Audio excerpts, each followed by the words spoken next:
আজকে আমাদের কাছে একটা হ্যান্ডসেট পোকো X2, এটা সমস্যা আছে, কোনো সময় ফোন অন হচ্ছে, কোনো সময় অন হচ্ছে না। এটা কিভাবে আমরা সমস্যার সমাধান করব আপনারা ভিডিওর মাধ্যমে দেখতে পাবেন।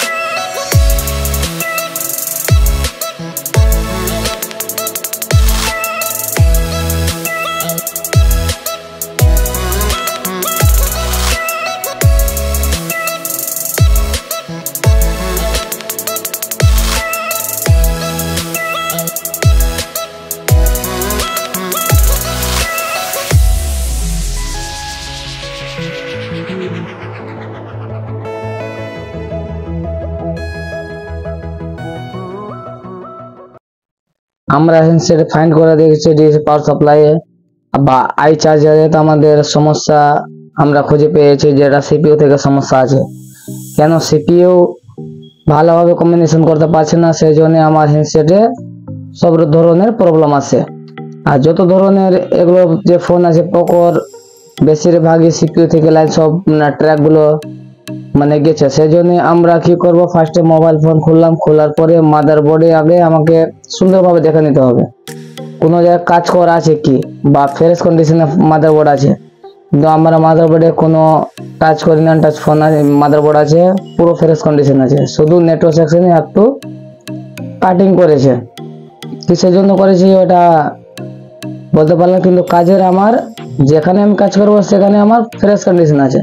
সেই জন্য আমাকে ফার্স্টে আমাকে সিপিইউ যে স্টিং টেপ আছে টেপগুলো সুন্দরভাবে খুলে নেব। খোলার পরে আমাকে সিপিইউটা বের করতে হবে। সিপিইউ বার করার জন্য আমাদেরকে আবার ড্রিল মেশিনের মাধ্যমে আমাকে কাটিং করতে হবে। কেননা যদি ভালো সুন্দরভাবে না কাটিং করতে গেলে ডাইরেক্ট যদি আমি কাটারের মাধ্যমে যদি কাটি পিন, তাহলে কি হবে, আমার ট্র্যাক নষ্ট হওয়ার বা ড্যামেজ হওয়ার চান্স থাকবে। সেই জন্য আমরা যতটুকু আমার প্রয়োজন আছে ততটুকুই আমরা ড্রিলের মাধ্যমে আমরা সুন্দরভাবে সূক্ষ্মভাবে আমাদেরকে কাজ করতে হবে, যেন সুন্দরভাবে আমরা কাটিংটা করে দিই। এখানে কাটারের মাধ্যমে কাটতে গেলে টেনে নিচের যে প্যাডগুলো বা লেয়ারগুলো কাটার চান্স থাকবে এবং ড্যামেজ হয়ে যাবে। সেই জন্য আমরা সুন্দরভাবে আগে ড্রিল মেশিনের মাধ্যমে কাটিং করে দিব। তারপরে সুন্দরভাবে যতটুকু আমাদের প্রয়োজন আছে জায়গা, ততটুকুই আমি জায়গা তৈরি করে নেব। তারপরে আমাকে সিপিইউ তে কাজ করব। আমি সিপিইউ তে কাজ করার আগে আমার যেটা ব্ল্যাক পেস্ট সিপিইউ আছে, সিপিইউ আমাকে আবার গুলো কাটিং করতে হবে সাইডে, চারো সাইডে সিপিইউ তে গুলো আছে। আর যখনই আমি ড্রিল মেশিন চালাবো যেন আমার হাত যেন নড়াচড়া যেন না হয়, না তো একটু মিস্টেক হতে গেলে আমার যে সিপিইউ আছে ড্যামেজ হওয়ার চান্স থাকবে। সেই জন্য সুন্দরভাবে আমাদেরকে কাজ করতে হবে, একটু টাইম দিয়ে কাজ করতে হবে। কেননা যত আমি তাড়াহুড়া করবো কিন্তু আমার কাজ সাকসেস হবে না। সেই জন্য আমাদেরকে সুন্দরভাবে টাইম দিয়ে একটু কাজ করতে হবে। আর কাটার মাধ্যমে কাটা হয়ে গেছে, শুধু আমি ড্রিল মেশিনের মাধ্যমে কাটা হয়ে গেছে। এবার কাটা দিয়ে হালকা করে টাচ করবো, অটোমেটিক আমার কেটে চলে আসবে। কেননা পুরো যদি আমি কাটারের মাধ্যমে যদি আমি কাটি তো তাহলে কি হবে, নিচে যে প্যাডগুলো আছে বা আইসি আছে, আইসি তো ড্যামেজ হওয়ার চান্স থাকবে। সেই জন্য আমি পুরোটা কেটে দিলাম 80%, 20% যেটা আছে 20% আমি কাটারের মাধ্যমে কেটে দিব। আমার সুন্দরভাবে কাটিং হয়ে গেল। তারপরে আমাকে সিপিইউ যে গুলো আছে সিপিইউর গুলো কাটতে হবে, তারপরে আমাকে সিপিইউ বার করা যাবে। তার আগে আমি যে মাদারবোর্ডটা আগে ফিটিং করে দেব আমি পিসিবি হোল্ডারে। কেননা পিসিবি হোল্ডারে যদি আমি ফিট না করি বা পিসিবি হোল্ডারে ফিট করার টাইমে মাথাতে রাখতে হবে যেন আমার চাপ যেন না পড়ে। বেশি যদি চাপ আমি দিয়ে দিই পিসিবি হোল্ডার, তো কি আমার পরে অসুবিধা আসবে, আমি যখনই হিটিং দেব, যখনই মাদারবোর্ড পুরো হিটিং হবে, হিটিং এর কারণে আমার যে মাদারবোর্ড ড্যামেজ হওয়ার চান্স থাকবে। কেন বেশি টাইট দিতে গেলে কি হবে, আমার মাদারবোর্ড ব্যান্ড হওয়ার চান্স থাকবে। যখনই ব্যান্ড হয়ে যাবে তো আমার মাদারবোর্ডে অন্য ধরনের সমস্যা হতে পারে বা রিকভারি করা অসম্ভব ব্যাপার হয়ে যাবে। সেজন্য আমরা সব ধরনের আমাদেরকে মাথাতে ধ্যান রাখতে হবে যেন কোনো প্রকারের আমাদের ভুল ভ্রান্তি যেন না হয়। সেজন্য আমরা গুলো কাটবো, গুলো কাটার টাইম 250 আমি গুলো কাটবো 250। আর সুন্দরভাবে যেটা পাশে পাশে যে কম্পোনেন্ট গুলো আছে, ক্যাপাসিটার রেজিস্টার গুলো আছে, যেন একটা ড্যামেজ যেন না হয়। কেন একটা যদি ড্যামেজ হয়ে যায় তো কি হবে, সে যে লাইনের আছে ওই লাইনে আমার কাজ করা বন্ধ করে দিবে, এবং যত ভ্যালুর আছে বাই চান্স যদি অন্য যদি আমি লাগাই তারপরে পরে পরে মানে পরে তোমার সমস্যা আসবে এবং কাজ মানে খাটনিটাও বেড়ে যাবে। সেই জন্য আমরা সব ধরনের আগেই মাথাতে সেভ করে নিব, যেন আমার কোনো প্রকারের কোনো ড্যামেজ যেন না হয়। কিসের জন্য আমার ড্যামেজ হবে, সেই জন্য আমরা ফার্স্টে আগেই কাটা যখনই কাটবো, যেখানে আমার ক্যাপাসিটি বা কম্পোনেন্ট গুলো আছে, কম্পোনেন্টের আশেপাশে একটু আস্তে ধীরে ধীরে আমাদেরকে এগুলো কাটতে হবে, কাটিং করতে হবে। না হলে আমাদের কি হবে, যে কম্পোনেন্ট গুলো আছে কম্পোনেন্ট মিসিং হয়ে যাবে। সেই জন্য আমাদের ফের আবার কম্পোনেন্ট গুলো লাগাতে হবে। না লাগাতে গেলে কিন্তু বাই চান্স যদি সিরিজে থাকতে কি হবে, লাইনটা মিসিং হয়ে গেল বা কেটে গেল, লাইন কাটার কারণে আমার হ্যান্ডসেটটা কি হবে, রান হবে না। সেই জন্য আমাদেরকে সূক্ষ্মভাবে কাজ করতে হবে, যেন আমার হ্যান্ডসেটে কোনো ধরনের কোনো প্রকারের কোনো সমস্যা যেন না আসে। সেই জন্য আমরা সব ধরনেরই মানে খেয়াল রাখতে হবে। আজ আমরা আইসি তুলবো, আইসি তোলার আগে আমার পেস্ট দিয়ে দিলাম, পেস্ট দেওয়ার পরে যে আইসি তুলবো আমি চারো সাইডে যেন আমার প্রপার একই সাইজে যেন আমার হিটটা লাগে। কেননা আমি দিচ্ছি মাঝখানে হিট দিলাম, সাইডে হিট মানে আমার লাগে না। তারপরে আমি যদি স্ক্রাইবের মাধ্যমে যদি আমি আইসি তুলি তো কি হবে, আমার যে প্যাড গুলো আছে প্যাড ড্যামেজ হয়ে যাবে। সেই জন্য আমরা সুন্দরভাবে হাত ঘুরিয়ে পুরো আইসিতে যেন আমার হিটটা লাগে সুন্দরভাবে।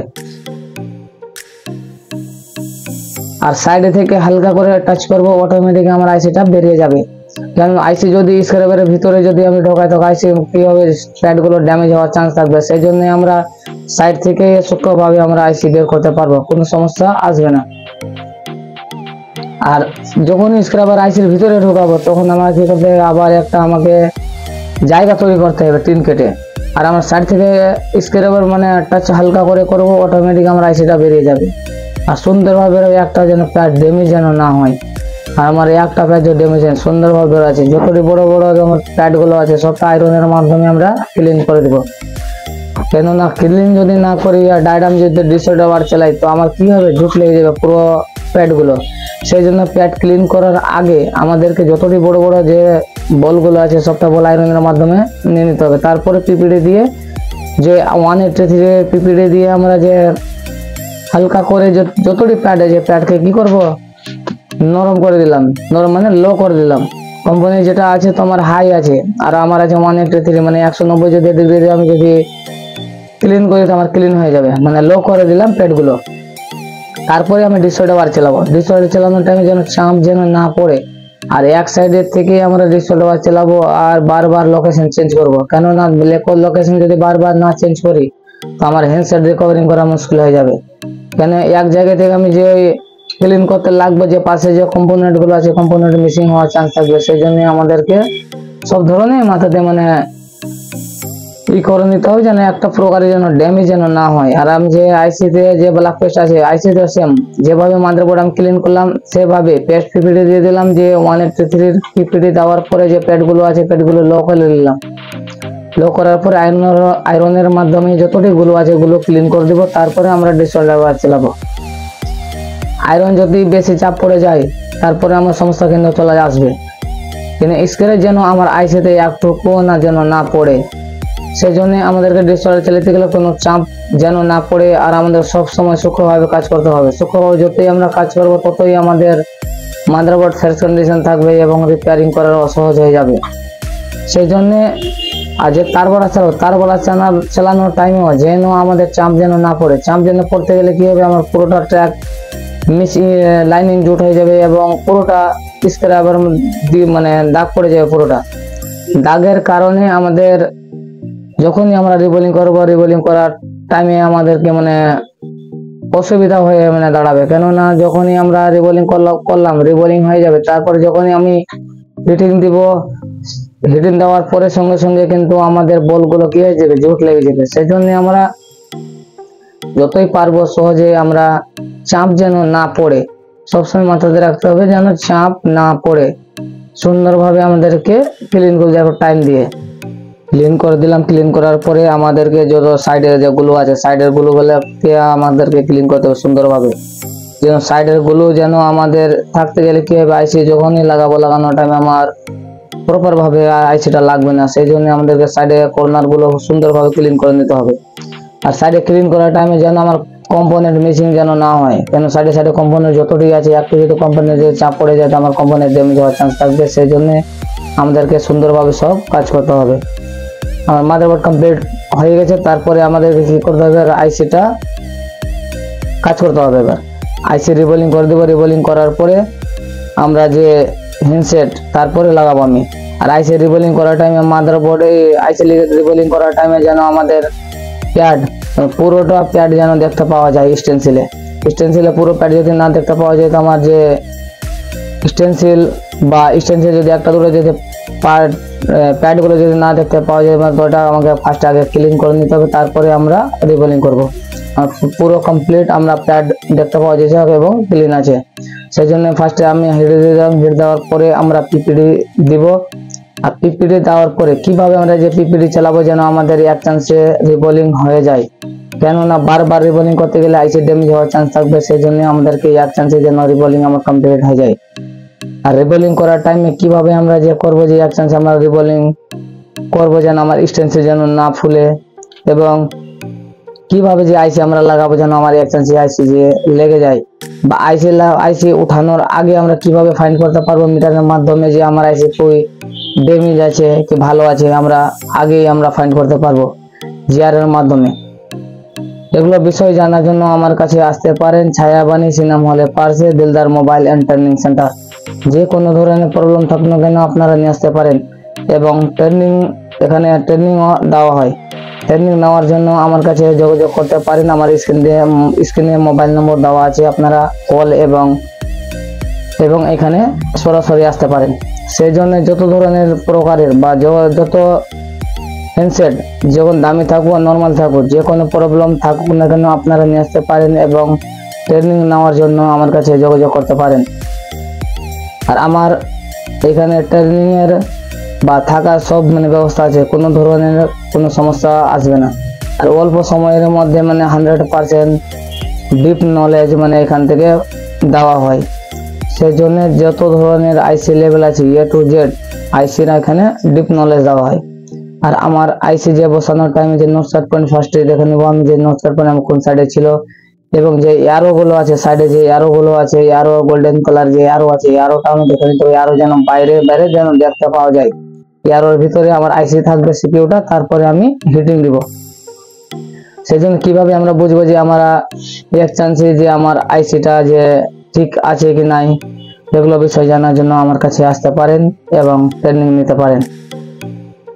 আর কিভাবে যে আমরা লাগাবো যে আইসি আমার যেন নড়াচড়া যেন না হয়, আমাদের সব ধরনের আমাদের এখানে নলেজ দেওয়া হয় যে এক চান্সে আমাদের আইসি প্রপার ভাবে যেন লেগে যায়। আর যখনই হিটিং আমি দিব যেন আমার আইসির বাইরে হিটিং যেন না যায়। আর বেশি যদি পেস্ট দিতে গেলেও আমার কি হবে, আইসিটা নড়াচড়া করবে। সেই জন্য আমার ভালোভাবে আইসিটা লাগবে না পেস্ট টু পেস্ট। সেই জন্য আমাদেরকে কোন টাইমে কত পেস্ট দিতে পারবো আমি এ টু জেড এখানে নলেজ দেওয়া হয়। পেস্টের কারণে যেটা একটু যদি পেস্ট যদি বেশি হয়ে যায় বা কোন টাইমে আমার পেস্ট লাগবে, এগুলো বেশি না জানা থাকতে গেলে যখন সিপিইউ লাগানোর টাইমে তোমার সাকসেসফুল হয়ে দাঁড়াবে না। সেই জন্য যত ধরনের বা যত প্রকারের আপনারা নলেজ বা জানার বিষয় যদি থাকতে গেলে আমার সঙ্গে যোগাযোগ করতে পারেন এবং এখানে আসতে পারেন ছায়াবাণী সিনেমা হলের পাশে Dildar mobile and training centre. আমার কমপ্লিট লাগানো হয়ে গেছে সিপিইউ। আমি মাদারবোর্ডটা ঠান্ডা করে নেব। ঠান্ডা করার পরে ফিটিং করে দেবো যে আমার হ্যান্ডসেটে প্রবলেম ছিল, প্রবলেমটা সলভ হলো কি না। কিন্তু 100% প্রবলেম সলভ হবে। যতটি আমার আছে সব স্টুডেন্ট আছে। আর আমার ব্যাচ আছে 3টা ব্যাচ আছে। সকাল 7টা থেকে চালু আছে তোমার 11টা পর্যন্ত, আবার 11টা থেকে চালু আছে তোমার 4টা পর্যন্ত, 4টা থেকে চালু আছে রাত্রি 10টা পর্যন্ত। যে কোনো ব্যাচে আপনারা জয়েনিং হতে পারেন। আর সেই জন্য প্রপার যখনই আমরা ক্লিন করবো, ক্লিন করার টাইমে যেন আমার আইসিটা বা মাদারবোর্ড পুরো ঠান্ডা হয়ে যায়, তারপর আমরা ক্লিন করতে পারবো, তার আগে ক্লিন করতে পারবো না। আর থার্মাল যে ইগুলো ছিল গুলো বা প্যাড যেন এটা নাই হয়, মিসিং যেন না হয়। কাজ করার পরে আমাদেরকে সূক্ষ্মভাবে এটা লাগিয়ে দিতে হবে, তারপরে আমার যে প্রবলেম আছে প্রবলেমটা সলভ হয়ে যাবে। কেননা যদি না লাগাই তো কাস্টমারের কি হবে, পরিবর্তে যখন মাদারবোর্ড হিটিং হবে, হিটিং এর কারণে আমার সমস্যা অনেক দাঁড়াবে। সেই জন্য আমরা হিটিং ট্যাপ দিয়ে দিলাম, যেন আমার হিটিং শোষণ করতে পারে। আমার হেডসেটটা রান হয়ে গেছে। তারপরে আমরা দেখব যে আমার ডিসপ্লেতে লাইনিং আসছিল, ওই লাইনিংটা মানে ঠিক হয়েছে কিনা, কমপ্লিট। মানে সঙ্গে সঙ্গে অন করার সঙ্গে সঙ্গে ডিসপ্লেতে লাইনিং চলে আসতো, বা হ্যান্ড আনলক বা অন হতো না। কিন্তু আমার এক্সচেঞ্জে চার্জও নিচ্ছে বা অন হয়েছে এবং টাচও কাজ করছে, আর কোনো প্রকারের আর ডিসপ্লেতে লাইনিং আসছে না। ডিসপ্লে লাইনিং আছে, মেয়েটা দোকানদারের ফোন আছে, ডিসপ্লে নতুন লাগিয়ে দেখে নিয়েছিল, কিন্তু আমার যে প্রবলেম ছিল প্রবলেমটা সলভ হয়েছিল না, সেই জন্য আমার কাছে নিয়ে এসছে। দোকানদার ভাইয়ের এটা হ্যান্ডসেট ছিল। সেই জন্য যত ধরনের সমস্যা থাকুক না কেন এবং ট্রেনিং নেওয়ার জন্য আমার কাছে যোগাযোগ করতে পারেন। ছায়াবানি সিনেমার পাশে Dildar mobile and training centre. আর আপনাদের কোনো কোশ্চেন যদি থাকতে গেলে আপনার স্ক্রিনে নম্বর দেওয়া আছে, আপনারা ভিডিওর মাধ্যমে দেখতে পেলেন কিভাবে আমি সমস্যার সমাধান করলাম।